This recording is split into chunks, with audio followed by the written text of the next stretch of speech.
12 তারিখে নির্বাচন, এই নির্বাচন নিয়ে কি আপনাদের মনে কোনো সংশয় আছে যে নির্বাচনটা হবে কি হবে না? নিয়ে কথা বলতে আমাদের সাথে বিএনপির মহাসচিব জনাব মির্জা ফখরুল ইসলাম আলমগীর রয়েছেন রাজশাহী থেকে। জনাব মির্জা ফখরুল ইসলাম আলমগীর, আপনাকে স্বাগত, শুভেচ্ছা এবং অনেক কৃতজ্ঞতা আমাদের সাথে যুক্ত হওয়ার জন্য, আমাদের অনুষ্ঠানে আসার জন্য ধন্যবাদ।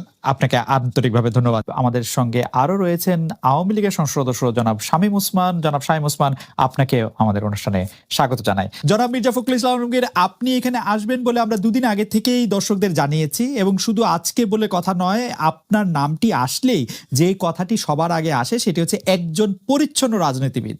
বঙ্গবন্ধু শেখ মুজিবুর রহমান প্রশ্নে বিএনপির রাজনীতিটা একটু বাকবদল করেছে কিনা, কারণ আমরা দেখেছি বিএনপির বর্তমান ভারপ্রাপ্ত চেয়ারম্যান জনাব তারেক রহমান 2004 সালে যখন বিএনপি ক্ষমতায় ছিল তখন তিনি টুঙ্গিপাড়ায় বঙ্গবন্ধুর কবর জিয়ারত করতে গিয়েছিলেন, এবং এই বিএনপি সরকার বঙ্গবন্ধুকে স্বাধীনতা পুরস্কার পর্যন্ত দেয়া হয়েছিল বিএনপি সরকারের সময়ে।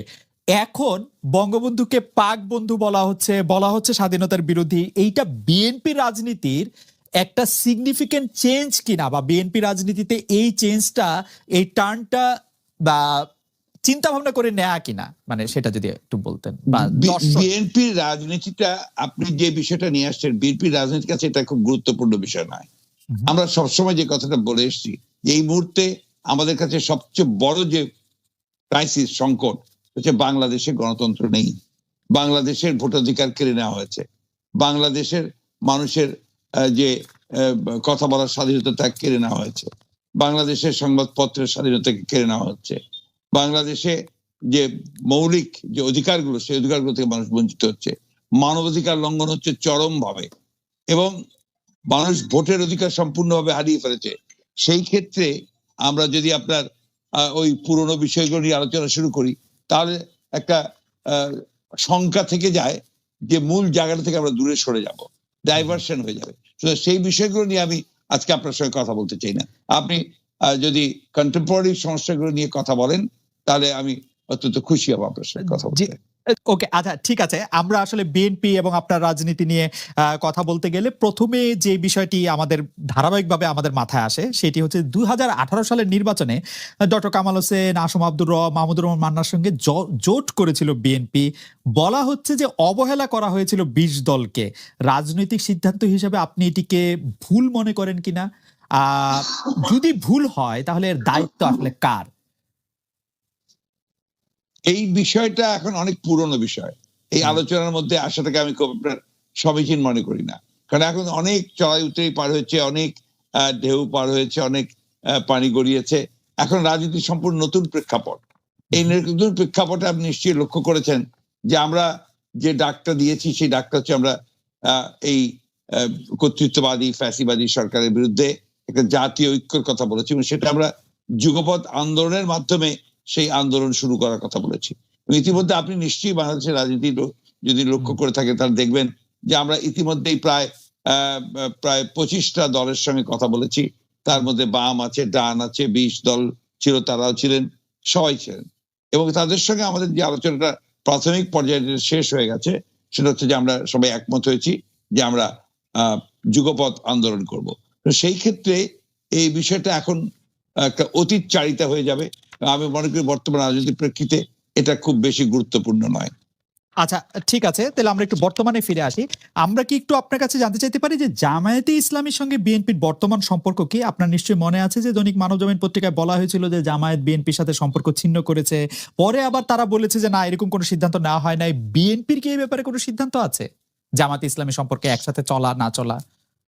আপনারা গত 4 বছর ধরে নিশ্চয়ই লক্ষ্য করেছেন যে আমরা গত 4 বছর শুধু নয়, তারও আগে থেকে, ইনফ্যাক্ট আপনার 2015 সাল থেকেই আমরা কিন্তু আপনার আমাদের যে 20 দলীয় জোটের যে অ্যাক্টিভিটিস, সেটা প্রায় বন্ধই ছিল আর কি।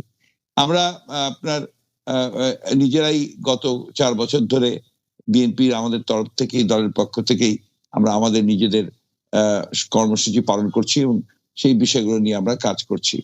আপনারা নিশ্চয়ই লক্ষ্য করেছেন যে এখন যেটা আমরা করছি, এই কাটার মধ্যে আমরা যে সমস্ত দলগুলোর সাথে কথা বলেছি, সেই দলগুলোর কথা আপনারা সবাই জানেন, আমরা সেইভাবে কাজ করছি। আমাদের তো এখন আমরা জোটের কথাটা আমরা এখন বলছি না, এবং জোটের কথা সামনে আসছেও না। আমরা বিএনপি এই আন্দোলন করছি, তার সঙ্গে আমরা আহ্বান জানিয়েছি জাতীয় ঐক্যের প্রত্যেকটি দল তাদের নিজের নিজের অবস্থান থেকে তাদের আপনার যে আমাদের যে বক্তব্য আমরা যদি একমত হই তাহলে সেই বক্তব্যগুলোর সামনে নিয়ে আন্দোলনে যাবেন এবং রাজপথেই আন্দোলনের ধারার মধ্য দিয়েই আপনার এই সিদ্ধান্তটা হবে যে আমরা ভবিষ্যতে জোট করব কি করব না, বা আমরা একসাথে যাবো কি যাবো না। সুতরাং এখন ওই জামাত প্রসঙ্গটা একদম একেবারে অপ্রাসঙ্গিক এখন এই মুহূর্তে। জি, জনাব মির্জা ফখরুল ইসলামকে আমরা যে আপনি যে 25টি রাজনৈতিক দলের সঙ্গে কথা বলেছেন তার মধ্যে কি জামায়াতে ইসলামীর সঙ্গে তার আপনি আলাদা করে কথা বলেন নাই, সেটা কি এই কারণে যে এটি এখন প্রাসঙ্গিক না, নাকি এইটি কোনো বার্তা আসলে দিচ্ছে যে আপনারা? না, আমরা আপনার যে সমস্ত দলগুলোর সঙ্গে প্রকাশ্যে কথা বলেছি সেই দলগুলোর খবর আপনারা সবাই জানেন, রাইট, এবং সেই দলগুলোর সঙ্গে আমরা কথা বলেছি। আমরা জামাতের সঙ্গে প্রকাশ্যে কোনো রাজনৈতিক কোনো আলোচনা করিনি, কোনো সংলাপ করিনি। ওকে। বিএনপি ক্ষমতায় আসার পর আপনাকে আসলে দেশ থেকে চলে যেতে হয়েছিল, অবস্থাটা কিরকম সেটা দিয়ে যদি আমরা আসলে শুরু করি, গুম খুন বাংলাদেশের রাজনীতির বর্তমান হাল অবস্থা। জনাব শামীম ওসমান। জি খালেদ ভাই, আপনাকে ধন্যবাদ। আপনি যে প্রশ্নটা করেছেন আমি সেটার উত্তরটা যদি দেই তার আগে আমি অ্যাকচুয়ালি অন্য একটা কথা বলতে চেয়েছিলাম। ওই কথা আমি পরে আসবো, যেহেতু আপনি বলছেন যে এই প্রশ্নটা এসছে আমাকে দেশ ছেড়ে যেতে হয়েছে। ইট ইজ ট্রু যে আমাকে দেশ ছেড়ে যেতে হয়েছে, এবং আমি যে দেশ ছেড়ে গেছি সেটা জাতির পিতার কন্যা মাননীয় প্রধানমন্ত্রীর একবার না কয়েকবারের নির্দেশের পরিপ্রেক্ষিতে। কারণ আপনার নিশ্চয়ই মনে আছে, আপনি একজন প্রতিযোদ্ধা সাংবাদিক, এখানে আমাদের ফারুক ভাই আছেন যাকে ব্যক্তিগতভাবে আমি শ্রদ্ধা করি, এই কারণে শ্রদ্ধা করি যে উনি মুক্তিযুদ্ধটা নারায়ণগঞ্জ থেকে শুরু করেছিলেন বিএনপির নেতা হিসাবে না, শুধু একজন মানুষ হিসাবে এবং একজন মুক্তিযোদ্ধা হিসাবে, মুক্তিযোদ্ধার পরিবার হিসাবে আমি তাকে সম্মান করি এবং আশা করি যে আমরা বিতর্ক না যেয়ে আমরা সত্য কথাটা বলার চেষ্টা করব। তো সেইখানে যে বিষয়টা হচ্ছে যে আপনার খুব স্পষ্ট মনে আছে যে 2001-এর আগে আমি নারায়ণগঞ্জে সারা বাংলাদেশের বুদ্ধিজীবী বলতে কবি শামসুর রহমান সাহেব, প্রফেসর কবি চৌধুরী স্যার, মান্নান স্যার, মানে এই ধরনের যারা বিচারপতি কে এম সোহান স্যার, ওনাদেরকে নিয়ে প্রায় 65 জন বুদ্ধিজীবী যারা বুদ্ধি বিক্রি করে খেতেন না, হ্যাঁ, যারা সত্যিকারী বিদ্যুদীপ্ত মানুষ ছিলেন, তাদেরকে নিয়ে নারায়ণগঞ্জে একটি অনুষ্ঠান করেছিলাম জাহানারা ইমামের স্মরণে। তো ওইখানে তুলনাম করে যে একটা ভবন হওয়ার কথা ছিল আর্টস ফ্যাকাল্টি আমার পিতার নামে, কে এম শামসুজ্জোহার নামে। তো ওইটা তখন সবাই বলেন, তো জাহানারা ইমামকে আমি ব্যক্তিগতভাবে খুব শ্রদ্ধা করতাম একজন মুক্তিযোদ্ধার মা হিসাবে, এবং আমার মনে হয় ফারুক ভাইও শ্রদ্ধা করবেন, যদিও বিএনপির আমলে উনি প্রচন্ডভাবে নির্যাতিত হয়েছেন ক্যান্সারের রোগী হওয়ার পরেও। তো সেইখানে আমরা ওনার নামে ভবনটা করি, এবং সেই দিন ওই ভবনটা করার পর একটা বিশাল সমাবেশ হয়, ইয়াং জেনারেশনের সমাবেশ।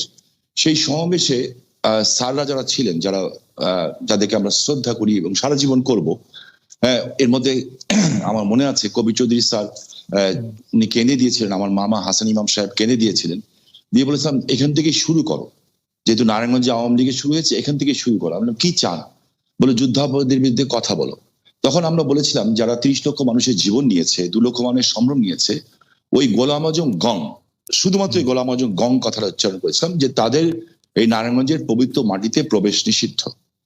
এই কথা বলার পরিপ্রেক্ষিতে কিন্তু 2001-এর 16 জুনে, এরপর আপনি দেখবেন তার কিছুদিন পরে জামাতের গোলাম আজম 3 জায়গায় ঢুকতে যান, মুন্সিগঞ্জ, নরসিংদী ঢুকতে পারেন নাই। তখন জামাতের মজলিসে শুরা মিটিং করে, মিটিং করার পরে জামাতের শামীম ভাই, আজম সাহেবকে, শামীম ভাই আপনি আসছেন সেজন্য আমাদের অনেক প্রশ্ন আছে, আপনি যদি একটু সংক্ষেপে বলতেন, আমাদের আসলে প্রশ্নের শুরু শেষ নাই, এত প্রশ্ন আপনার কাছে। ফারুক ভাইয়ের কাছে। জি জি জি জি, আমি চেষ্টা করব যে মানে তাড়াতাড়ি শেষ করতে, কিন্তু আমি যদি সাবজেক্টটা বলতে না পারি তাহলে তো উত্তরটা দিতে পারবো না, তাই না? জি জি। তো থিং ইজ লাইক দ্যাট। তো যাই হোক, পরে নিজামী সাহেবকে ইয়ে করা হয়,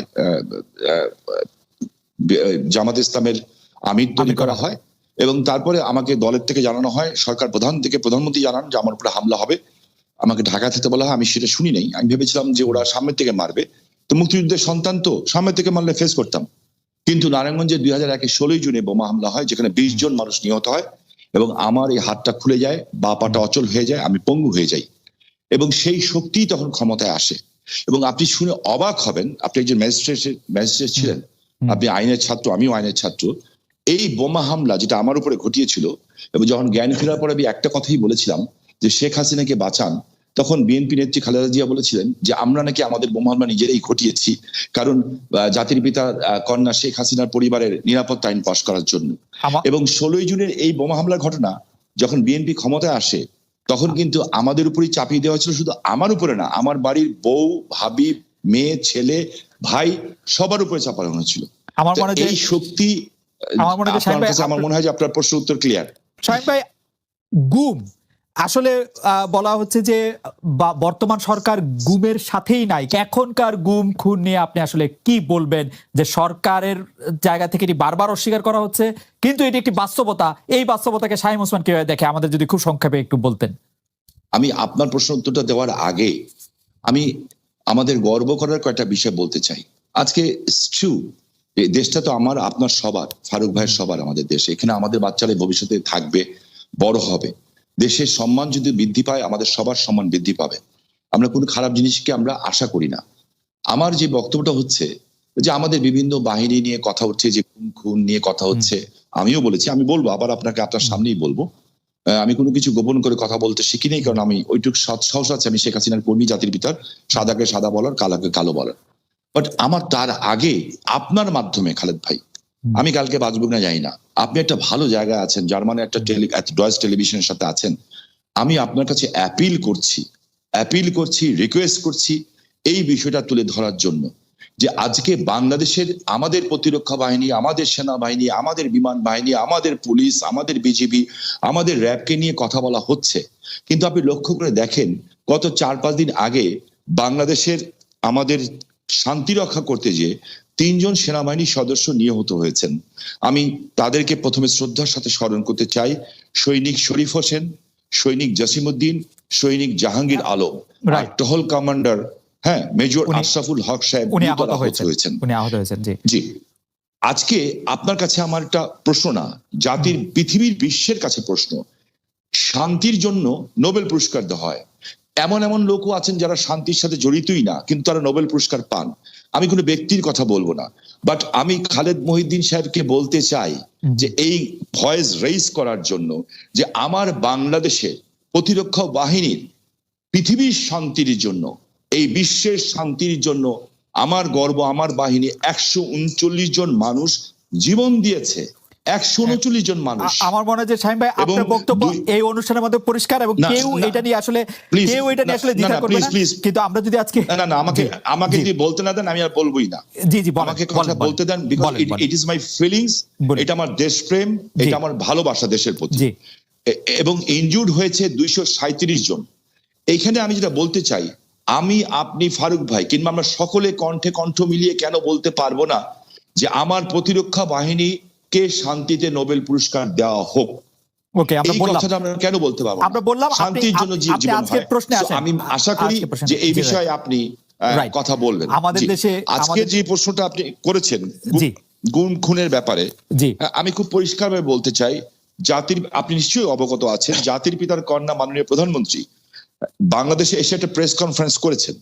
এই প্রেস কনফারেন্সে উনি গুম প্রসঙ্গে জাতির পিতা, আমি পেপারের কাটিং থেকে বলছি, মানে রেকর্ড করে বলছি, গুম প্রসঙ্গে জাতির পিতা কন্যা শেখ হাসিনা বলেন, কয়েকটি আন্তর্জাতিক সংস্থা গুম খুন নিয়ে কথা বলে, গুমের হিসেবে দেখা যায় গেল সবচেয়ে বেশি গুম জিয়াউর রহমানের আমলে, তারপর থেকেই তো চলছে।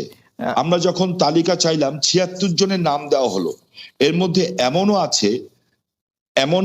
আছে আরেকজনকে শায়েস্তা করতে মাকে লুকিয়ে রেখেছে, কেউ বোনকে লুকিয়ে রেখেছে, আবার দেখা গেছে একজন ঢাকা থেকে চলে গেলে। প্রধানমন্ত্রী শেখ হাসিনার বক্তব্য কি আপনার বক্তব্য? প্রধানমন্ত্রী শেখ হাসিনার বক্তব্য কালকে আমরা শুনেছি, আমরা রিপোর্ট করে শেষ করে দিলে। জি জি জি, আপনি শুনেছেন, আপনার সমস্ত দর্শক তো শুনে নেই, তাই না? তো ভারতে পলাতক আছেন, এটা কেমন করে হয়? এমনও হয়েছে যে তালিকায় নাম আছে কিন্তু লুকিয়ে আছে যুক্তরাষ্ট্রে, সেই বিষয়গুলো আমরা তাদের সামনে তুলে ধরেছি। সো মাননীয় প্রধানমন্ত্রী, রাষ্ট্রনায়ক, উনি আমার নেত্রী, ওনার যে বক্তব্য, সেই বক্তব্যের সাথে দ্বিমত করার কথা তো নাই। যেমন বিএনপির নেতা সালাউদ্দিন সাহেব, ওনাকে গুম করা হয়েছে, খুন করা হয়েছে বলা হলো, ঠিক আছে, তো বিএনপি নেতা সালাউদ্দিন সাহেবকে তো পাওয়া গেল ভারতে। আপনি লক্ষ্য করে দেখেন, যেমন আমার বন্ধু সহযোদ্ধা ইলিয়াস আলীকে নিয়ে এখনো কথা হচ্ছে। আমার কাছে রেকর্ড আছে যে মির্জা আব্বাস সাহেব বলেছিলেন তখন যে ইলিয়াস আলীর সাথে বিএনপির তৎকালীন অর্থমন্ত্রী, মরহুম অর্থমন্ত্রী, আল্লাহকে বেহেশত নসিব করুক, সাইফুর রহমান সাহেবের অন্তর্দ্বন্দ্ব আছে, এটা একটি অন্তর্দ্বন্দ্বের শিকার। এই যে কথাগুলি আছে, সো